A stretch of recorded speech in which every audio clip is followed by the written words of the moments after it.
효녀지은 설화 시작하겠습니다. 통일신라 정강왕 886년의 일이다. 어르신 저희 어머니 죽 한 그릇만 지어드릴 쌀 한 홈만 주신다면 평생 은혜를 잊지 않겠습니다. 연이은 흉년에 먹을 것이 매우 부족하였다.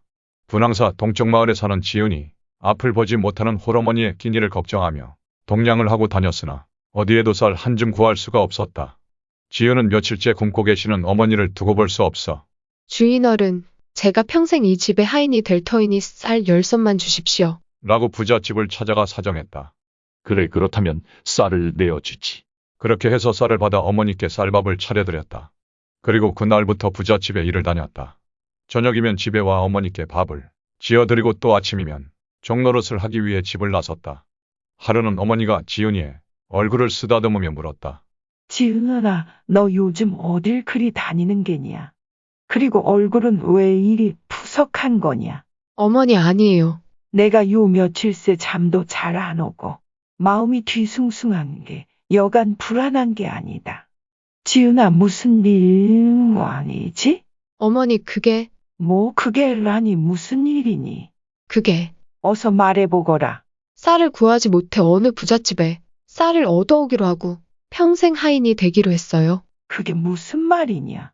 어머니, 32살이 되도록 결혼도 못하고 이 늙은 애미를 돌본다고 그리 고생을 했건만 이제는 평생 종이 되어 살게 되었다니 그게 무슨 말이냐? 흑흑, 어휴 이거사 이 죄를 어찌 다 갚을꼬? 지은과 어머니가 목 놓아 우는 것을 지나가던 화랑 효종랑이 목격하였다. 효종랑은 지은의 효성에 감탄하여 곡식 백성과 의복 등을 보내주었고 또 주인에게 변상하여 지은을 좋은 사람에게 시집가게 하였다. 그 이야기를 들은 낭도들도 지은에게 각각 곡식을 보냈으며 임금도 이를 알고 곡식 500섬과 집을 하사하여 잘 살도록 해주었고 지은이 사는 마을에 효양방이라 쓴 편말을 세웠다. 효종랑은 효양방이란 편말을 보면서 한탄하였다. 자신을 노비로 팔 수밖에 없는 이 현실을 어찌할꼬. 구독해주셔서 감사합니다. 신라 설화보아의 꿈을 산 문의 편 시작하겠습니다. 때는 신라 선덕여왕 시절이다. 각간 서현과 만명부인의 아들로 태어난 김유신은 진골 출신이긴 하지만 김유신의 할아버지가 신라 버풍왕에게 투항한 금관가야의 마지막 왕인 구해왕이었기에 가약이라는 차별을 받았고 정통 진골이 아니라는 인식 때문에 콤플렉스가 심했다.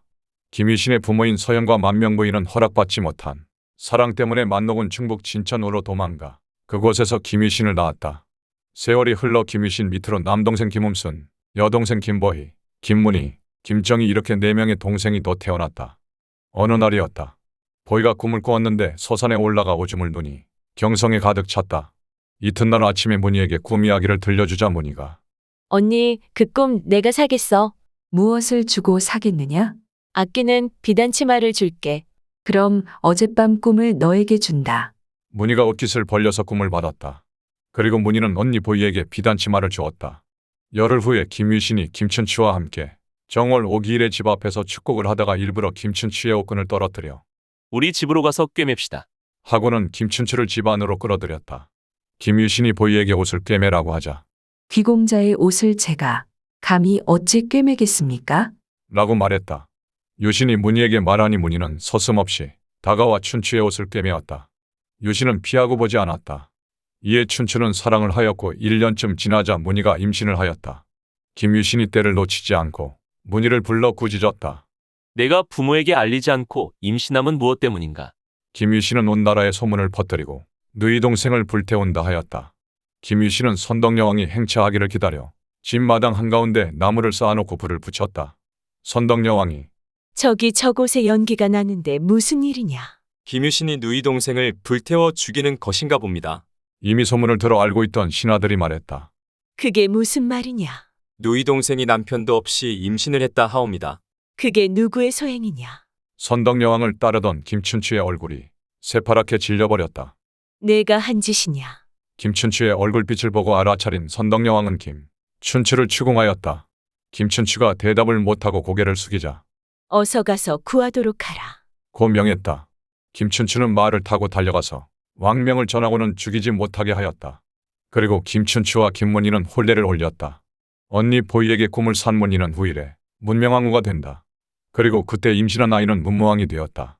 오라버니, 응 문이야. 오라버니가 춘추공의 옥근을 꿰매라 할 때 눈빛이 얼마나 매섭던지요. 그랬나? 자리를 피해줄 때도 제게 뭘 요구하는지 알았답니다. 문희야 어쨌든 선덕여왕님이 오실 때까지 잘 참아줘서 고맙다. 오라버니 그렇게 큰 그림이었으면 제게도 미리 말해주면 좀 좋아요. 꿈은 내가 꿨는데 보이야, 그럼 자연스럽지 못하지 자연스럽지 못한 것은 이를 그르치게 되어 있어.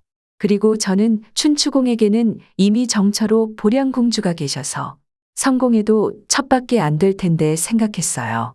언니, 나는 그 첩자리를 원한 거였어. 혹시 모르잖아. 정처 자리가 비게 되면 내가 정처가 될 수도 있을 거라 생각했거든. 어차피 우리는 가야계라서 이런 모험이 아니고는 크게 신분 상승할 기회가 없잖아. 문희는 내 꿈 덕에 왕후가 되었으니 내게 항상 고마워해라. 당연하지. 그리고 난 무엇보다 야망가인 유신오라버니를 믿고 모험을 걸었던 거야. 떠도는 이야기 검은고 갑을 쏘라. 설화 시작하겠습니다. 때는 488년 신라 제21대 소지왕 때의 일이다. 소지왕이 경주 남산 아래의 천천정을 지나가는데 쥐가 와서 말하기를 저 까마귀를 따라가 보십시오. 라고 했다. 마침 날아가는 까마귀가 있어 왕이 군사를 시켜 따라가게 하였는데 비촌이라는 곳에서 그만 놓쳐버렸다. 산돼지 2마리가 싸우는 것에 정신을 팔았기 때문이었다. 이런 까마귀를 놓치고 말았구나. 소지왕이 탄식을 하고 있을 때 연못에서 한 노인이 나타나 봉투를 주었다. 이 봉투를 열어보면 2사람이 죽고 열지 않으면 1사람이 죽는다. 라고 쓰여 있었다. 왕은 2사람이 죽는 것보다 1사람이 죽는 것이 낫다고 생각해 봉투를 열어보지 않았다. 궁궐로 돌아오니 일관이 폐하 봉투를 열어보셔야 합니다. 2사람은 서민이고 1사람은 임금을 뜻합니다. 봉투를 열어보니 검은고 갑을 쏘아라. 라고 되어 있었다. 소지왕은 재빨리 활을 들고 화살을 재어 검은고 상자를 향해 쏘았다. 검은고 갑에서 붉은 피가 흘러나왔다. 어서 저 상자를 열어보거라. 내전에 분향 행사를 주관하던 스님과 궁녀가 가슴에 활을 맞고 죽어 있었다. 그 둘은 은밀히 간통을 저지르고 있었다. 폐하, 저들이 폐하를 해하려던 자들이옵니다. 앞으로 정월 대보름날은 오곡밥을 지어 제사를 지내도록 하라. 그리고 한 숟가락을 떠서 까마귀에게 주도록 하여라. 소지왕은 까마귀에게 보답의 뜻으로 대보름날에 오곡밥을 지어 까마귀에게도 나눠주도록 하였다. 그리고 노인이 나와서 봉투를 바친 연못의 이름은 서출지라고 하였다. 이렇게 정월대보름은 한 해의 첫 보름이자 보름달이 뜨는 날로 중요한 명절로 자리 잡았다. 음력 1월 15일에 약밥, 오곡밥, 부럼, 귀발기술 등을 먹으며 달집 태우기, 쥐불놀이, 지신밟기, 콧싸움놀이 등의 놀이를 하였다. 구독해 주셔서 감사합니다. 설화 해통스님과 수달 5마리 시작하겠습니다. 때는 신문왕 시절이다. 소면 쏘는 대로 백발백중인 사냥꾼이 있었다. 수달이다. 하루는 강가를 지나다가 수달을 발견하고는 습관처럼 활을 당겼다. 오늘도 수입이 좋은데 수달의 목을 쏘아 수달이 죽자 가죽을 벗겨 집으로 돌아왔다. 밤이 되어 잠이 들었는데 수달이 꿈에 나타나 사냥꾼님, 제 새끼들이 둥지에서 저를 기다리고 있어요. 저를 살려주세요. 제가 죽으면 제 새끼들도 죽는답니다. 제발 부탁입니다. 수달이 처절하게 울부짖었다. 꿈에서 깨어나 수달을 잡았던 강가로 달려갔다. 가죽을 벗긴 채 두고 온 수달의 시체가 보이지 않았다. 이상한 생각에 근처 핏자국을 따라가 보니 수달이 새끼들을 끌어안고 죽어 있었다. 이 일을 어쩐다. 너무도 충격을 받은 사냥꾼은 울부짖었다. 그리고 활과 화살을 부러뜨렸다. 그 길로 가까운 절을 찾아갔다. 주지스님, 스님이 되게 해주십시오. 너는 그동안 살생을 밥 먹듯이 했거늘 어찌 스님이 될 수 있겠느냐? 제가 뉘우치고 또 뉘우치고 있습니다. 됐다. 저리 가거라. 해통은 주지스님의 호통에도 아랑곳하지 않고 굳은 일을 하면서 포기하지 않았다. 해통은 마음을 다잡고 활을 타고 있는 화로불을 머리에 이고 법당으로 들어갔다. 앞으로 살생을 하지 않겠다는 의지를 보여주고 싶었던 것이다. 에구 이를 어쩌나? 이봐 미쳤나? 지켜보던 스님들이 걱정스럽게 한마디씩 던졌다. 이 사람아, 그러다 타 죽겠네. 화로를 잡은 손바닥과 머리에는 화상이 생겼고 연기도 피어올랐다. 찬물을 끼얹어야 되는 거 아냐? 저러다 큰일 나겠어. 저 사람 정신 나간 거 아니야? 아무리 스님이 되고 싶어도 목숨을 부지해야거늘. 여기저기서 해통을 보며 안쓰럽다는 듯이 이야기했다. 웅성웅성 해통도 더 이상 버틸 힘이 없었다. 그만하면 되었다. 주지스님의 목소리였다. 화로를 내려놓거라. 해통은 화로를 내려놓았다. 그리고 바로 정신을 잃고 쓰러졌다. 다음날 아침 눈을 뜨니 거짓말처럼 흉터가 사라져버렸다. 해통은 부처님께 감사한 마음으로 부처님 섬기는 일에 정성을 다하였다. 구독해 주셔서 감사합니다.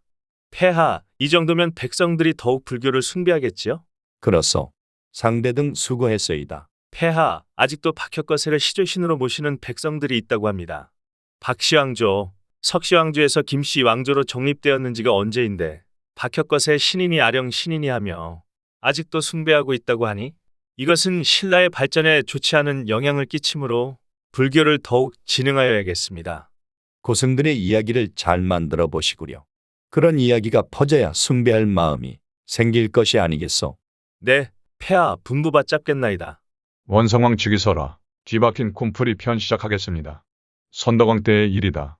하루는 상대 등 김경신이 알 수 없는 꿈을 꾸었다.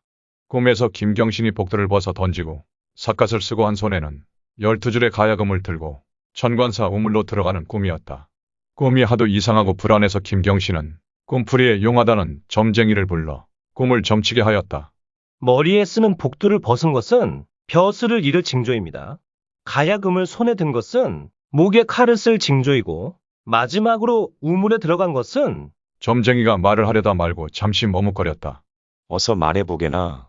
우물에 들어간 것은 옥에 갇힌다는 뜻입니다. 너무 충격을 받은 김경신은 그날부터 밖을 나오지 않았다. 김경신이 두문불출하자 걱정이 된 여삼이 찾아와 경신이 두문불출한 이유를 듣고는 갑자기 벌떡 일어나 김경신에게 큰절을 하였다.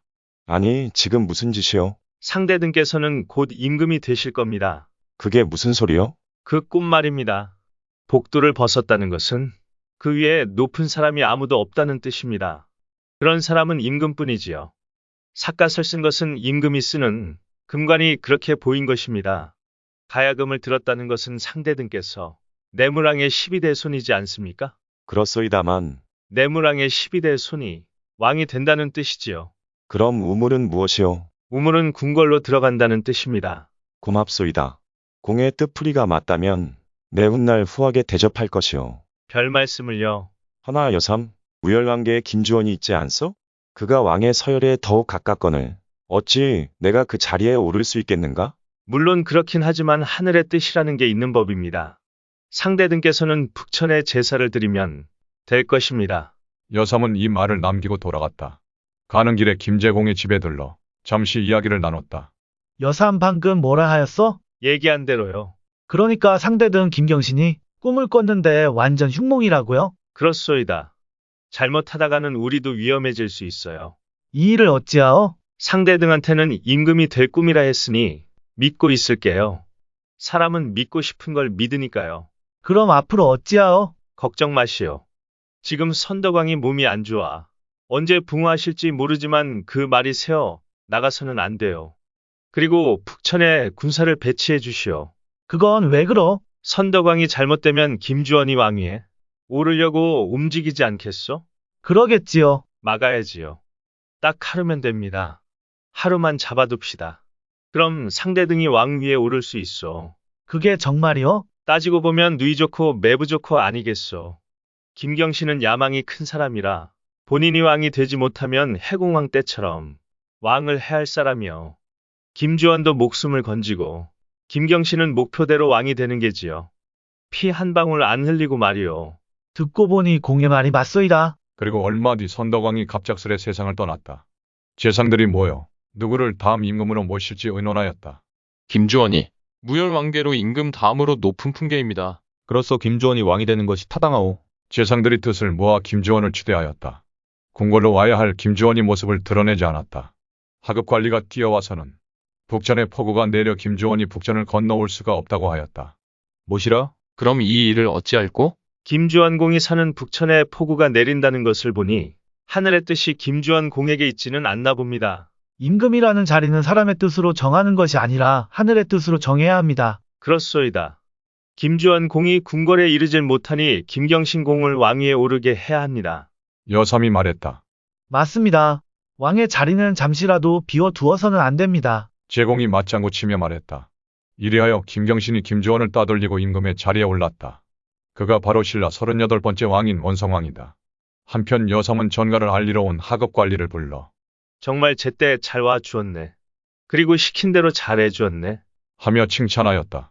그런데 북천에 폭우가 내린 것이 맞습니까? 하급관리가 고개를 갸우뚱하며 물었다. 글쎄, 이미 왕이 정해졌으니 폭우가 내린들 어쩌리, 안 내린들 어쩌리. 한번 정해진 왕자리는 물릴 수 없는 것을. 여성은 여유로운 표정을 지었다. 구독해주셔서 감사합니다. 신라 우산국정벌 설화 시작하겠습니다. 때는 신라 지증왕 시절이다. 아주 지혜로운 장수가 있었는데 그의 이름은 이사부였다. 그는 내물왕의 후손이었다. 이사부 장군은 이웃 나라와의 싸움에서 항상 승리하였는데 한 번은 가야에서 신라를 염탐하는 것을 알고는 병사들에게 아녀자의 옷을 입고 훈련하도록 하였다. 그런 내용을 알 리 없던 가야의 염탐꾼들은 병사들은 보이지 않고 아녀자들만 밖으로 나와 논일고 있습니다. 라고 가야왕에게 보고하였다. 보고를 들은 가야의 왕은 그럼 병사들은 지금 쉰다는 말이지. 그럼 우리도 휴식을 취하도록 하라. 고 명했다. 그 소식을 접한 이사부는 즉시 가야를 공격하라. 는 명을 내렸다. 병사들은 여자 옷을 벗어 던지고 가야로 진격하여 아무런 대비도 하지 않았던 가야를 물리쳤다. 그리하여 가야 땅을 일부 차지할 수 있었다. 512년 6월의 어느 날이었다. 폐하, 우산국 백성들이 조공으로 토산물을 바치지 않는다 하옵니다. 신하의 보고를 받은 지증왕은 우산국은 우리 신라의 토산물을 바치고 이에 응당하는 대가로 우리 신라는 그들을 보호해 주기로 하지 않았느냐? 그렇사옵니다만 이행치 않고 있사옵니다. 즉시 이사부 장군을 불러라. 지증왕의 부름에 이사부는 한달음에 왕궁으로 달려왔다. 이사부 장군, 어서 우산국으로 가서 토산물을 바치게 하고 그들의 항복을 받아내어 이 기회에 우산국을 신라 땅으로 만들도록 하시오. 폐하 명령 받들겠사옵니다. 우산국은 천연요새라 들어가기가 쉽지 않았다. 가파른 절벽과 있기 때문에 닻을 내리기도 힘들었다. 이사부 장군은 며칠을 고민하다가 병사들이여 나무를 베어와서 커다란 사자를 만들어라. 영문을 모르는 병사들은 이사부 장군이 시키는 대로 나무로 사자를 만들었다. 되도록 크게 그리고 많이 만들었다. 이사부 장군은 사자를 해안가에 가져다 놓고 큰 소리로 외쳤다. 나는 신라의 이사부 장군이다. 지증왕의 명을 받들고 왔다. 우산국은 신라에게 항복하라. 만약 항복하지 않으면 이 사자들을 풀어 너희들을 짓밟고 말리라. 여러 마리의 사자가 바로 돌진할 듯이 있는 모양을 보고 우산국 백성들은 겁을 먹었다. 사자를 풀어놓는다면 꼼짝없이 죽겠거니 생각했다. 우산국의 우해왕이 투구를 벗어 던지고 머리를 조아리며 항복하겠소? 우산국이 항복을 하고 신라의 속국이 되었다. 신라의 이사부 장군은 우산국과 그 부속 서민, 독도를 신라 땅으로 복속시켰다. 그리하여 신라는 제해권과 동해안 지역을 확보할 수 있었다. 구독해 주셔서 감사합니다.